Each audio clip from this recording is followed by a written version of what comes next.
স্বামী ও সন্তানকে নিয়ে ৩ জনের একটা সংসার হবে, এই স্বপ্নে গর্ভে সন্তান নিয়ে স্বপ্ন বেঁধেছিল শর্মিষ্ঠা।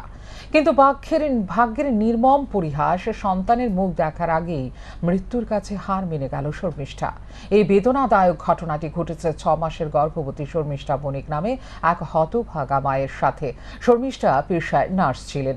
গত ১.৫ বছর আগে বিয়ে হয়েছিল। পরিবার নিয়ে সুখী ছিলেন শর্মিষ্ঠা।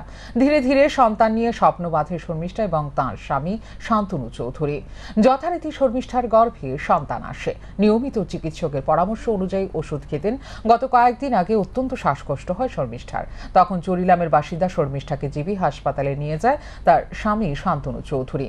জিবি হাসপাতালে আনার পর চিকিৎসকরা তার ডেলিভারি করেন। তার সন্তান জন্ম নেয়। তারপর দুজনের অবস্থায় সংকটাপন্ন হওয়ায় ৪ দিন ধরে আইসিইউতে চিকিৎসা চলছিল তাদের। কিন্তু চিকিৎসা চলাকালীন অবস্থায় রবিবার ভোরে মৃত্যুর কোলে ঢলে পড়েন শর্মিষ্ঠা। কান্নায় ভেঙে পড়ে স্বামী শান্তনু।